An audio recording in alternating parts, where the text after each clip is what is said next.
урматтуу Мурат Сайдинович, мен суроом да сизге да министрликтин ушу келечекте ушул биз мал чарбачылыгы, балык чарбачылыгы боюнча ушу эт багытында, сүт багытында жана жүн багытында келечекте пландарыңыздар кандай? Рахмат. Бек Алтынович, негизи ошол мисалы бүгүнкү күндө айта турган болсок, биз 90%га чейин эт менен камсыздап атабыз өзүбүздүн өндүрүш боюнча. Бул жанагы үй чарбаларда ошол сойлоп аткан малдын эсепке албаганда бизде маселе жетпеген пайызды бул көбүнчөсү ошол тоок эти түзөт да. Жана экспорт ошол тоок этине түзүлүп атат. Бүгүнкү күндө ошол кластерлар менен дагы иш алып барып атканыбызда ушул тоок эти маселеси бар. Мурат Сайдинович, ушу сандан сапатка деген жерге келгенде эле айтканыңарда ушундай тез эле айтып өтүп кетесиздер да. Биз качан ушул сандан сапатка өтөбүз? Ошого келечектеги министрликтин планы кандай? Мисалы үчүн жалгыз эле, мисалы үчүн Тария Улукбековичтен бул сапатка өткөзүү боюнча бул кишинин жалгыз дарамети жетпейт. Министрликтин конкреттүү иш планы болуш керек да. Кандай иш пландары?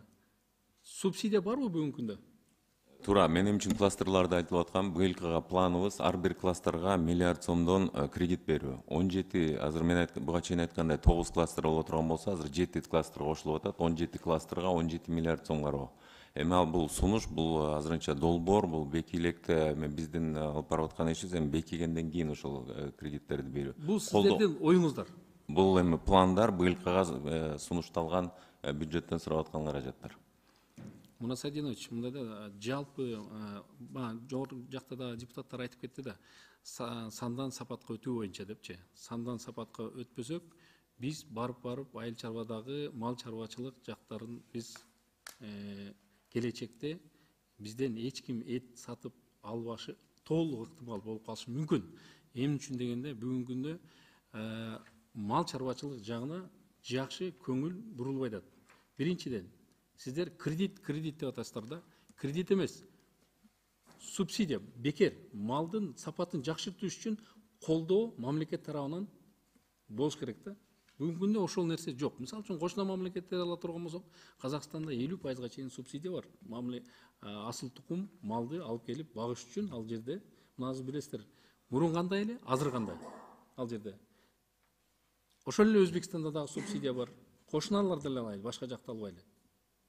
Биздин жайыттарыбыздын жок болуп кетип атканыбыздагы баягы саны көп болуп, сапаты жок болгондуктан жайыттарыбыздын бүгүнкү күндө бардык жерде, бир эле област эмес, бардык областтарда, бардык жайыттарда жайытыбыздын жылдан жылга көрүп атабыз, жок болуп кетип атат да.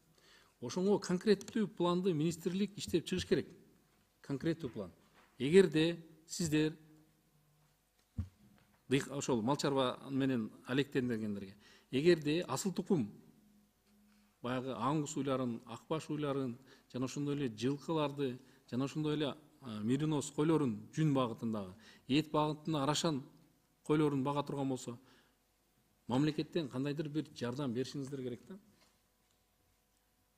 План боюнча түшүндүм тапшырмаңызды. Ал эми субсидия боюнча ошол жана мен айтып аткан айыл банктын, мисалы коммерциялык банклардын пайызы бул 20-дан ашык пайыз болуп калат да, бул коммерческий. Ал эми жана 6-5% менен жана лизингтер алынып атканы, бул ошол мамлекет субсидиясынын калган пайыздарын төлөп берип атат да. Бул чоң поддержка деп ойлойм. Урматтуу депутаттар, эми бул суроочу өзү биздин министрге тиешелүү эле да. Эмне үчүн дегенде ал киши сандан сапатка өткөн, мына өзүнүн ошол айыл чарба багытында жакшы өзүнүн баягы мал чарбачылыгы боюнча мындай бир көрүнүктүү иштерди кылганда,